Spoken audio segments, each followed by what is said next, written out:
할렐루야. 오늘도 이 오후 예배의 자리에 함께 하신 모든 성도님들에게 하나님의 크신 은혜와 평강이 충만하시기를 주님의 이름으로 축복합니다. 사실 오전 예배 때 담임 목사님께서 항상 성도님들과 인사를 나누도록 이렇게 안내해 주시기 때문에 저는 오후 예배 때 거의 잘 하지 않는데요. 연말이기도 하고 해서요. 오늘은 좀 서로 좌우로 인사를 이렇게 나눠보셨으면 합니다. 하나님이 당신을 참 많이 사랑하십니다. 네, 그리고 한 번 더 이렇게 인사 나눠볼까요? 저도요. 예, 우리가 서로 사랑하는 한 믿음의 지체들인 줄로 믿습니다. 오늘 말씀을 통해서 우리를 향한 하나님의 사랑이 얼마나 놀랍고 크고 깊은지 함께 나누는 시간이 되었으면 하는데요.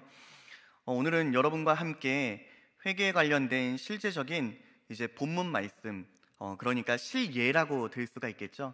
한 인물이 드린 회개의 간구를 통해서 우리가 하나님 앞에 어떠한 회개의 간구로 우리의 삶을 이루어 가야 하는가에 대한 주제로 말씀을 살펴보려고 합니다. 저는 앞서서 두 차례에 걸쳐서 회개란 무엇인가에 대한 어떻게 보면 이론적인 내용을 여러분과 나누었습니다. 그리고 성경을 보면 믿음의 선진들이 회개하는 사건이나 장면을 우리는 성경에서 어렵지 않게 찾아볼 수 있습니다. 그 사건이나 장면을 깊이 들여다보면 회개에 관한 귀한 교훈을 우리는 발견하게 됩니다. 저는 특별히 오늘 여러분과 함께 시편 51편, 이 시편 51편은 다윗의 회개시라고도 하는데요. 이 말씀을 살펴보면서 회개에 대한 주제로 우리가 어떻게 적용해야 하는가를 좀 나누려고 합니다. 시간상 본장의 내용 전체를 다 살펴보기에는 조금 어려움이 있을 것 같아서 두 번에 걸쳐서 이번 시간과 내년에 넘어가겠죠. 다음 시간에 걸쳐서 이 시편 51편의 내용을 두 번으로 나누어서 좀 묵상하려고 합니다. 오늘은 이제 1절부터 9절까지를 내용을 가지고 먼저 우리에게 전하여주는 교훈과 은혜를 나누기 원하는데요. 이 시편 51편은 다윗의 회개시라고 하는 제목과 같이 회개의 실제가 어떠한가를 매우 잘 드러내주는 본문 말씀이라고 할 수가 있습니다. 그래서 마틴 로이드 존스 목사님은 회개라고 하는 서적에서 이 시편 51편에 대해서 다음과 같이 기술합니다. 시편 51편은 회개의 교리 전체에 대해 매우 탁월할 뿐만 아니라 고전적 진술로 우리에게 다가온다. 이뿐 아니라 참된 그리스도인이 되고자 하는 사람이라면 반드시 거쳐야 하는 회개의 여러 단계와 과정을 명료하면서 설득력 있게 드러내고 있다. 여러분들이 오늘 말씀뿐만 아니라 가능하시다면 마틴 로이드 존스 목사님의 이 회개라고 하는 책을 꼭 구입해서 한 번쯤은 읽어 보셨으면 합니다. 이제 외민신학교에서 4번에 걸쳐서 이제 시편 51편을 가지고 강해 설교한 그 내용을 책으로 엮은 서적인데요. 굉장히 풍성하고 우리에게 회개에 관하여서 어떻게 실제적으로 우리가 회개하는 삶을 이루어가야 하는가에 대한 귀한 교훈과 도전을 잘 전해주는 책이라고 할 수 있습니다. 오늘은 시편 51편 다윗의 회개가 우리가 전하는 6단계를 우리가 나누려고 하는데 오늘은 앞부분 3가지의 단계와 과정만을 먼저 살펴보려고 합니다. 먼저 다윗은 오늘 시편 51편을 통해서 우리가 발견하게 되는 회개의 첫 번째 단계로 자신의 죄를 인식하는 것을 보여줍니다. 스스로 죄인임을 깨닫게 되는 것, 바로 이것이 회개의 출발입니다. 본문 1절로 3절 말씀을 보도록 하겠습니다. 하나님이여 주의 인자를 따라 내게 은혜를 베푸시며 주의 많은 긍휼을 따라 내 죄악을 지워 주소서. 나의 죄악을 말갛게 씻으시며 나의 죄를 깨끗이 제하소서. 물은 나는 내 죄가를 아오니 내 죄가 항상 내 앞에 있나이다. 이 구절들을 보시면 다윗은 매우 의도적으로 죄, 죄악, 죄가라고 하는 이 단어들을 반복해서 사용합니다. 그렇게 함으로써 자신이 죄인이라는 것을 다양한 방식으로 표현하고 또 드러냅니다. 이처럼 다윗이 스스로 죄에 대해 묘사하고 있는 표현들은 구약 성경에서 죄를 지칭할 때 가리키는 매우 일반적인 용어들이고 많이 사용되는 표현들입니다. 그러니까 다윗은 일반적으로 많이 사용되는 이 용례들을 통해서 스스로를 하나님 앞에 이렇게 고백을 하고 있는 거죠. 하나님, 저는 죄인 중에 죄인입니다. 정말 무지막지한 죄인입니다. 라고 고백을 하고 있는 겁니다. 마치 사도 바울이 예수 그리스도의 복음 앞에서 나는 죄인 중에 괴수입니다 라고 고백하였던 것처럼 다윗이 자신이 죄인이라는 것을 인식하는 가운데에 이러한 고백을 드립니다.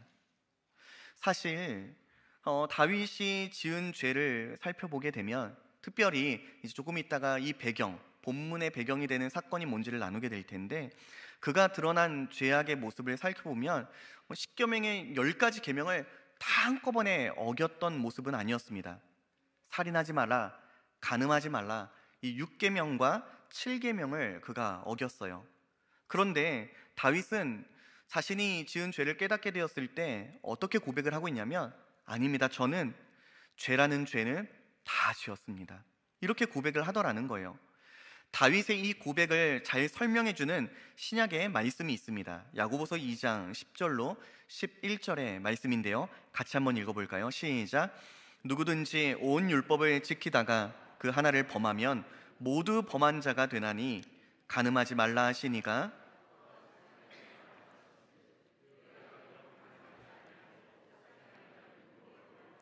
되느니라. 아멘. 감사합니다. 우리는 이 말씀을 통해서 하나님이 주신 계명은 따로따로 떼어놓고 볼 수 있는 게 아니라는 것을 발견하게 됩니다. 그렇습니다. 하나님이 주신 계명은 따로 나누어서 살펴볼 수 있는 게 아닙니다. 어떠한 죄를 지었든 그것은 결국 전체 계명을 어기는 것과 다르지가 않습니다. 다윗은 바로 나 자신이 그러한 자입니다 라고 고백을 합니다. 오늘 3절이죠. 물은 나는 내 죄가를 아오니 내 죄가 항상 내 앞에 있나이다. 다윗은 자신의 죄를 자각하였을 뿐만 아니라 죄를 명확하게 인식하고 있음을 고백합니다. 다윗이 이처럼 자신의 죄를 깨닫고 고백하게 된 데 어떤 배경이 있었냐면, 바로 나단 선지자를 만나 자신이 이러한 죄 가운데 있다는 것을 깨닫게 됩니다. 그러니까 시편 51편은 사무엘하 12장 1절에서 6절의 내용을, 그 사건을 배경으로 하고 있습니다. 우리가 잘 아는 것처럼 다윗이 충신 우리아의 아내였던 밧세바를 취하죠. 그리고 그녀가 잉태하게 되자 치도사기린 지게로 충신을 전장터에서 죽게 만듭니다. 그리고 그 사건 이후에 자연스럽게 밧세바를 아내로 데리고 오죠. 그러니까 이 일이 있고 난 후에 아마 몇 달 정도의 시간이 지났을 것 같습니다. 어느 정도 이제 임신한 밧세바가 출산을 앞두고 있었을 때인가 아닌가 싶은데요, 이때까지 다윗은 자신의 범죄함을 아마도 까맣게 잊고 지냈던 것이 아닌가 싶습니다. 그러다가 나단의 이야기를 듣고 분을 내게 되죠. 한 부자 이야기를 듣고 그가 화를 냅니다. 그리고 그때 나단이 이렇게 말하죠. 당신이 바로 그 사람입니다. 이 선지자의 선언에 다윗은 자신이 하나님 앞에 얼마나 악하고 큰 죄인인가를 깨닫기 시작합니다. 마틴 로이드 존스 목사님은 본문을 주의하고 설교하면서 바로 이 장면에서 다윗은 하나님 앞에 아무런 변명도 할 수 없는 상태에 있었다라고 전합니다. 그렇죠. 다윗은 하나님을 배신하였습니다. 그는 뿐만 아니라 자신의 충실한 부하도 배신하였죠. 그럼에도 그는 자신의 이 죄를 자각하지 못했습니다. 도리어 자신을 꽤 괜찮은 왕이라고 여겼을지도 모릅니다. 그리고 그러던 어느 날, 나단 선지자가 다윗의 죄악됨을 고발하던 그날, 그때 비로소 다윗은 자신에 대한 확신을 송두리째 무너뜨리게 됩니다. 자신에 대한 확신을 잃고 스스로 죄인이라 자각하게 되는 것, 바로 이것이 회개의 출발, 회개의 시작입니다. 여러분, 다윗의 이런 자기인식, 죄인이라는 자기 이해에 대해서 우리는 오늘날 어떻게 적용해 볼 수 있을까요? 하나님은 우리를 이 땅에서 호흡하며 살아갈 수 있도록 생명을 주셨죠. 하나님이 지으신 만물 안에서, 시간 속에서 우리는 살아갑니다. 그럼에도 불구하고 우리는 하나님을 알지 못하였죠. 알고 싶어 하지도 않은 채 살아갔습니다. 희미하게나마 일반 계시, 자연 계시를 통해서 힘든 일이 있을 때마다 또는 어려움이 있을 때마다 알지 못하는 어떤 신적인 대상 또는 운명에게 항변하거나 토로할 뿐이었습니다. 그런 우리가 선하신 하나님 앞에 받게 될 평가와 판결은 그분의 공의롭고 정당한 진노를 받아 마땅한 것이었습니다. 이것이 우리가 처한 비참함이었죠. 그런데 하나님께서 그런 우리를, 저와 여러분을 먼저 사랑하셨습니다. 창세전 택하셨을 뿐만 아니라 죄로 인한 사망과 멸망의 비참함에서 구원기로 작정하십니다. 이 계획을 이루기 위해 독생자를 이 땅에 보내셨죠. 그렇게 하나님은 우리가 마땅히 받아야 할 모든 진노를 독생자에게 쏟으셨습니다. 독생자의 죽으심과 부활하심으로 말미암아 저와 여러분이 죄사함과 생명을 받았습니다. 그런데 그럼에도 불구하고 우리는 여전히 또 범죄하죠. 그런데 말씀 앞에 나의 부끄러움이 드러나면 속상해할 때가 더 많은 것 같습니다. 여러분들은 그런 경우가 없나요?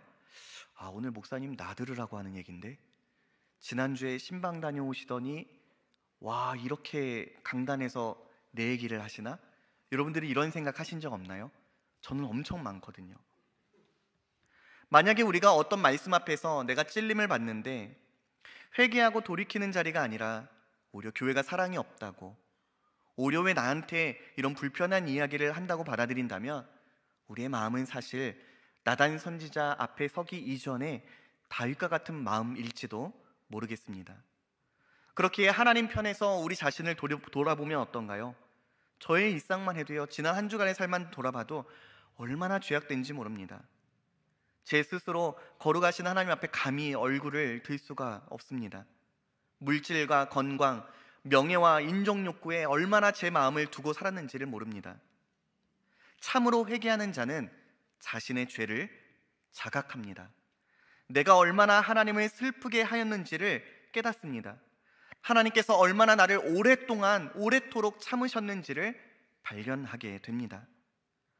아마 제가 하나님께 했던 것처럼 누군가가 저를 그렇게 대했다면 아마 저는 그 상대를 이미 가만두지 않았을 거예요. 여러분, 이것이 바로 죄에 대한 자기 객관화입니다. 이것이 바로 자기 죄에 대하여 인식하는 것입니다. 이렇게 깨닫는 것이 바로 회개의 첫 단추라고 오늘 성경은 우리에게 교훈하여 줍니다. 계속해서 다윗은 이 죄 인식의 단계를 넘어서 하나님의 의로우심을 묵상하기 시작합니다. 오늘 본문 4절 말씀인데요, 같이 한번 읽어볼까요? 시작. 내가 주께만 범죄하여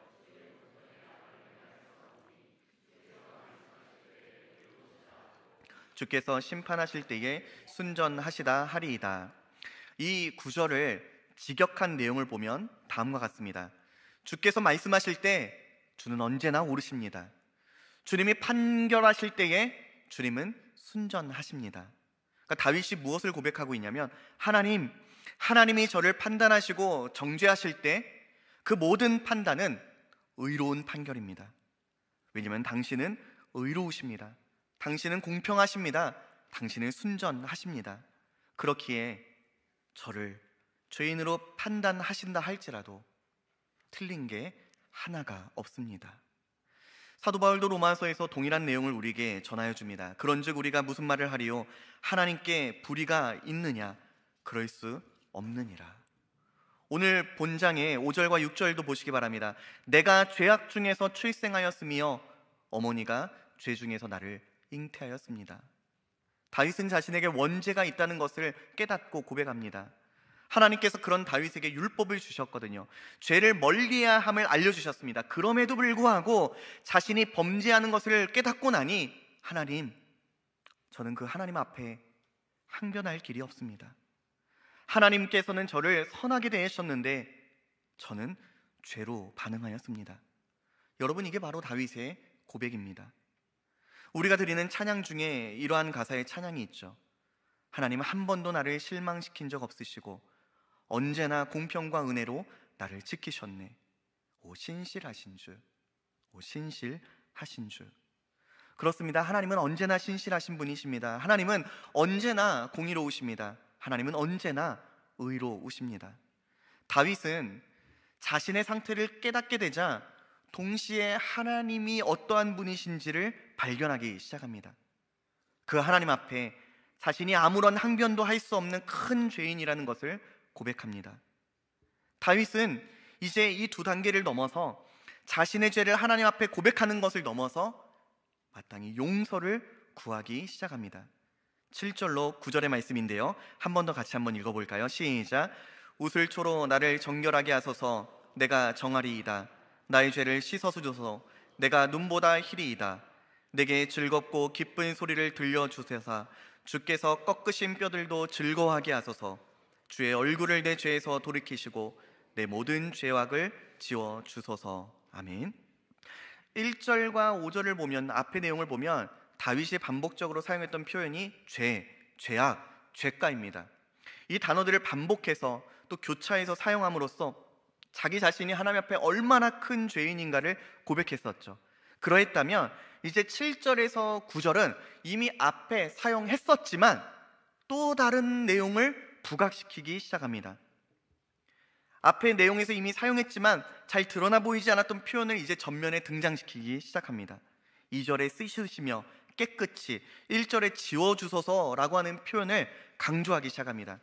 7절에 보면 나의 죄를 정결케 하소서, 나의 죄를 씻어주소서, 8절에 보면 나를 즐거워하게 하소서, 9절에도 보면 모든 죄악을 지워주소서라고 고백하기 시작해요. 다윗은 자신의 죄를 고백하는 것을 넘어서 이제 어디까지 바라보기 시작하냐면 하나님의 용서하심, 하나님의 은혜를 갈망하기 시작합니다. 다윗은 자신의 지은 죄가 너무나 크고 깊은 만큼 하나님의 용서와 은혜를 갈망하는 그 크기도 너무나 깊어집니다. 사람들이 하나님의 은혜를 간절하게 구하지 못하는 이유가 여기에 있을지도 모릅니다. 일반적으로 많은 사람들은 하나님 보시기에 내가 얼마나 악하고 큰 죄인인지를 잘 모른 채 살아갑니다. 그러기에 회개하는 일에 별다른 관심을 갖지 않는 경우도 많습니다. 그러한 점에서 나의 죄의 크기를 깨닫는 것은 너무나도 중요합니다. 왜냐하면 내 죄악됨의 크기가 얼마나 큰지를 깨닫게 될 때 나에게 얼마나 큰 하나님의 은혜가 필요한지를 깨닫기 때문입니다. 7절을 보면요, 여러분, 다윗은 우슬초로 자신을 정결하게 하여 주실 것을 기도하죠. 성경에 찾아보니까요, 이 우슬초가 레위기 14장에 먼저 언급이 됩니다. 이 우슬초는 부정하다 여김받아서 진영 안 밖으로 쫓겨났던 사람이 다시 회복되어 진영 안으로 들어올 때 정결 예식에 사용되는 도구였습니다. 민수기 19장에서는 시체를 만져서 부정하다 여김받은 자가 이제 다시 진영 안으로 들어오기 위해서 이 우슬초를 통해서 정결 예식을 받아야지만이 다시 가정 안으로, 공동체 안으로 들어올 수가 있었더라고요. 출애굽기 12장을 보면 유월절 피를 임방, 그러니까 문지방에 뿌릴 때에도 사용되었습니다. 문설주는 세로 기둥, 그리고 이제 임방은 위쪽에 가로 기둥이라고 생각하시면 될 것 같아요. 그 가로 기둥에 피를 이제 묻힐 때, 어린 양의 피를 묻힐 때 바로 이 우슬초가 사용된 거죠. 도구로 말이에요.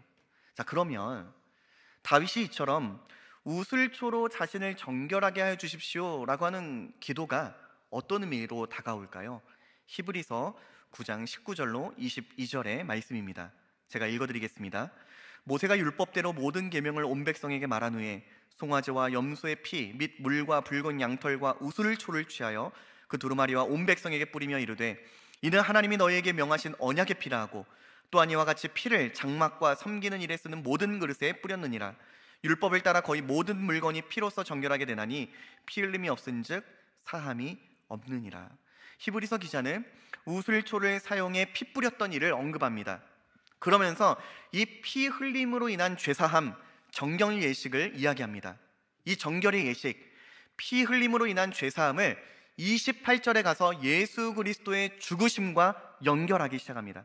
이와 같이 그리스도도 많은 사람의 죄를 담당하시려고 단번에 드린 바 되셨고, 그러니까 다시 말해서 구약에 기록된 우슬초의 핏뿌림, 우슬초를 사용한 정결 예식은 예수 그리스도의 십자가 죽으심, 피 흘리심을 가리킨다는 거예요.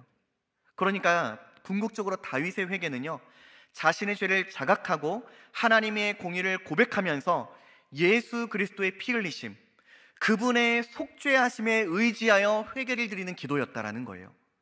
이것이 참된 회개의 중요한 세 번째 단계입니다. 여러분, 우리도 다윗과 같이 자신이 죄인임을 먼저 자각할 수 있어야 합니다. 자기 죄에 대하여 고통스러워할 줄 알아야 합니다. 스스로 얼마나 비참한 인생인가를 우리는 깨달을 수 있어야 합니다. 그것이 은혜거든요. 바로 그러할 때에 동시에 날량한 하나님의 참으심과 그분의 신실하심이 얼마나 놀랍고 큰지를 묵상할 수 있습니다. 그로 인해 하나님의 공의와 선하심 앞에 난 도무지 선한 것이 단 하나도 없다는 것을 깨닫게 됩니다. 그리고 여러분, 여기에서 끝나는 게 회개가 아니에요. 기독교의 회개는 이러한 자기 비참함에 몸부림치는 것으로 끝나지가 않습니다. 기독교 신앙에서 전하는 회개에는 소망이 있어요. 기쁨이 있어요. 기대함이 있습니다. 그 소망의 내용이란 바로 이것입니다. 나 같은 죄인, 하나님 앞에 도무지 항변할 수도 선한 것을 내세울 수도 없는 나를, 이 무지막지하고 흉악한 죄인인 날 위해 거룩하시고 완전하시며 순결하신 예수 그리스도께서 자신이 친히 범죄물이 되사 우리의 죄값을 다 치르셨을 뿐만 아니라 하나님과 우리 사이의 죄로 인한 막힘담을 허무셨습니다. 우리는 바로 이것을 회개하는 자리에서 경험하게 됩니다. 예배소서 2장 14절로 19절의 말씀입니다. 그는 우리의 화평이신지라 둘로 하나를 만드사 원수된 것 중간에 막힌 담을 자기 육체로 허시고 법조문으로 된 계명의 율법을 폐하셨으니 이는 둘로 자기 안에서 한 세 사람을 지어 화평케 하시고 또 십자가를 이 둘을 한 몸으로 하나님과 화목하게 하려 하심이라. 원수된 것을 십자가로 소멸하시고 또 오셔서 먼데 있는 너희에게 평안을 전하시고 가까운 데 있는 자들에게 평안을 전하셨으니 19절 보이시는 분들은 같이 읽어볼까요? 시작. 그러므로 이제부터 너희는 외인도 아니요 나그네도 아니요 오직 성도들과 동일한 시민이요 하나님의 권속이라. 아멘. 회개하는 자에게 선포되는 말씀이 너무나도 놀랍습니다. 너는 하나님의 백성이고 하나님의 권속이며 하나님의 자녀란다. 사랑하는 화성교회 성도 여러분, 오늘 우리의 시선이 날 위해 십자가에 달려 죽으신 예수 그리스도를 바라볼 수 있기를 바랍니다. 그분은 다른 누구 때문이 아니라 바로 우리 때문에, 우리를 위해서 우리를 사랑하사 우리가 마땅히 당해야 할 형벌과 하나님의 진노를 십자가에서 당하셨습니다. 그분은 우리 때문에 발가 벗기움을 당하셨습니다. 우리는 이 십자가를 바라보며 내가 어떠한 죄를 지었다 할지라도 예수 그리스도께서 이미 십자가에서 그 값을 다 치르셨다는 것을 깨닫게 됩니다. 여러분, 바로 이것이 회개입니다. 내가 지은 죄의 크기가 너무나 크고 하나님의 거룩하심을 생각할 때 죄책으로 말미암아 무너짐이 있다 할지라도 우리는 십자가에 달리신 그리스도를 바라볼 때 모든 정죄함으로부터 자유함을 누립니다. 도리어 받은 은혜의 소망과 기쁨을 누립니다. 바로 이것이 다윗이 경험한 회개의 은혜입니다. 예수 그리스도의 십자가를 바라보며 회개하며 용서를 구할 때 여러분, 하나님은 결코 우리를 거절하지 않으십니다. 예수 그리스도께서 우리를 대신하여 이미 모든 죄의 값과 형벌을 치르셨기 때문입니다. 아니, 도리어 하나님은 회개하는 우리를 안아주십니다. 우리를 기쁘게 받아주십니다. 예수 그리스도 안에서 화평을 누리게 하여 주십니다. 로마서 5장 1절입니다. 같이 읽어볼까요? 시작. 그러므로 우리가 믿음으로 의롭다 하심을 받았으니 우리 주 예수 그리스도로 말미암아 화평을 누리자. 아멘. 하나님과 화평케 됨을 누리기를 사모하는 이 은혜를 간절히 구하는 저와 성도님들이 다 될 수 있기를 주님의 이름으로 축복합니다. 여러분, 다윗은요 1절에서 하나님께 주의 인자를 따라 내게 은혜를 베푸소서 이렇게 구하였거든요. 여기 인자란 아마 들어보셨을 거예요. 히브리어로 헤세드라고 합니다. 이 헤세드의 사전적인 정의는 다음과 같아요. 인애, 사랑, 친절, 호의, 자비, 긍휼, 신실함 등의 복합적인 의미를 지닌 단어로서 인간을 향한 하나님의 변치 않는 사랑, 영원한 신실하심, 하나님의 인자하심 등을 설명할 때 사용된다고 정의합니다. 다윗은 먼저 이 헤세드를 사용하면서 하나님의 신실하시고 언약적인 사랑을 우리에게 보여줍니다. 하나님은 우리의 행위나 우리의 공로를 근거로 우리를 사랑하지 않으세요. 하나님께서 먼저 우리를 사랑하시겠노라고 약속하셨고 그 약속대로 우리를 사랑하여 주십니다. 언약에 신실하신 하나님이십니다. 여호와께서 너희를 기뻐하시고 너희를 택하심은 너희가 다른 민족보다 수요가 많기 때문이 아니니라. 너희는 오히려 모든 민족 중에 가장 적으니라. 하나님께서 다만 너희를 사랑하심으로 말미암아 또는 너희의 조상들에게 하신 맹세를 지키려 하심으로 말미암아 자기의 권능의 손으로 너희를 인도하여 내시되 너희를 그 종되었던 집에서 애굽 왕 바로의 손에서 속량하셨나니 그런즉 너는 알라 오직 내 하나님 여호와는 하나님이시요 신실하신 하나님이시라. 여러분, 하나님이 왜 이스라엘을 택하셨나요? 하나님이 왜 이스라엘을 다른 민족 가운데에 거룩한 백성으로 삼으셨나요? 이스라엘에게 그럴 만한 자격이나 공로가 있었기 때문이 아니죠. 하나님께서 그들을 사랑하기로 작정하셨기 때문이라는 거예요. 하나님께서 그들을 영원토록 자기 백성 삼으시겠다고 약속하셨기 때문이라는 겁니다. 하나님이 베푸시는 헷세대의 사랑은 바로 이런 거죠. 사랑받을 자격이 있거나 그런 행동을 해서 사랑하는 게 아닙니다. 하나님은 당신의 성품에 근거하여서 우리를 사랑하십니다. 변함없이 신실하게 영원토록 말이죠. 그 사랑 안에서 우리는 하나님께 거절당할 것과 버림당할 것을 두려워하지 않게 됩니다.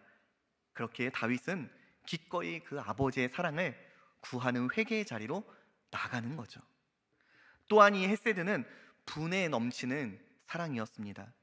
여러분, 룻기를 보면 보아스와 룻이 대화하는 장면이 있는데 그때 이 헤세드라고 하는 용어가 사용되거든요. 그가 이르되 내 딸아 여호와께서 내게 복 주시기를 원하노라. 내가 가난하건 부하건 젊은 자를 따르지 아니하였으니 내가 베분 인애, 이게 바로 헤세드입니다. 인애가 처음보다 나중이 더하도다. 이 구절에서 인애라고 번역된 표현이 헤세드인데요. 제가 이제 예전에 남성노구역과 룻기 본문으로 이제 한 5번 정도 말씀을 나누었는데요. 룻기를 보면 이제 룻이 시어머니 나오미에게 얼마나 큰 인애를 베풀었는지 보아스가 발견하게 됩니다. 그녀는 남편과의 사별 후에도 시어머니 곁을 떠나지 않았죠. 시어머니를 위해 수고하는 것을 마다하지도 않았습니다. 그리고 그 과정 중에 보아스라고 하는 남자를 만나게 되죠. 결국에는 그를 통해서 기업 물을 자를 낳아서 나오미의 혈통이 끊어지지 않게 합니다. 보아스는 룻에게 이렇게 말합니다. 당신의 인애가 이러한 것이었어요. 처음보다 나중이 더한 사랑이었답니다. 그리고 여러분, 저와 여러분을 향한 하나님의 사랑하심도 그렇습니다. 처음보다 더한 사랑, 차고 넘치는 사랑을 우리에게 주십니다. 하나님은 우리의 죄를 용서하시는 것을 넘어서 잃어버린 관계까지도 회복시켜 주십니다. 의를 행치 않는 우리를 의롭다 하십니다. 거룩하지 못한 우리를 거룩하다 여기십니다. 다윗이 하나님의 헤세드에 기대어서 은혜 주실 것을 구할 수 있었던 이유가 바로 여기 있었던 거예요. 그리고 우리도 다윗처럼 기도할 수 있는 하나님의 자녀들인 줄로 저는 믿습니다. 우리 자신의 생각이나 행실을 돌아보면 하나님은 우리에게 용서를 베푸실 의무가 없죠. 우리는 하나님의 용서를 받을 자격이 도무지 없습니다. 그런데 하나님은 신실하십니다. 인자와 자비가 많으십니다. 노하기를 더디하십니다. 여호와께서 그의 앞으로 지나시며 선포하시되 여호와라 자비롭고 은혜롭고 노하기를 더디하고 인자와 진실이 많은 하나님이라. 여러분, 이 하나님이 우리의 아버지 되신다는 것을 믿으시기 바랍니다. 이제 말씀을 정리하려고 합니다. 성도 여러분, 참으로 회개하는 자에게 베푸시는 하나님의 놀랍고도 큰 은혜가 있습니다. 하나님은 우리가 회개할 때에 기꺼이 우리를 용서해 주십니다. 마치 우리에게 용서할 의무가 있으신 것처럼 우리를 품어주십니다. 이것을 기억하시면서 올 한 해가 다 가기 전에 우리가 아직 회개하지 못한 연약함과 허물이 있었다면 참으로 회개하는 마음 허락하여 주시기를, 깨닫는 마음 주시기를 함께 구합시다. 그 회개의 자리에서 하나님 아버지의 인자와 자비와 사랑을 더 깊이 경험하는 저와 성도님들이 다 되시기를, 그런 연말 보내시는 복된 믿음의 가정 되시기를 주님의 이름으로 축원합니다. 기도하겠습니다. 자비와 은혜가 풍성하신 하나님 아버지, 고맙고 감사드립니다. 올 한 해도 되돌아보면 우리의 삶이 하나님 보시기에 구별되기보다도 여전히 끊어내지 못한 허물과 자기 욕심과 이기심과 죄악됨이 얼마나 많았는지 모릅니다.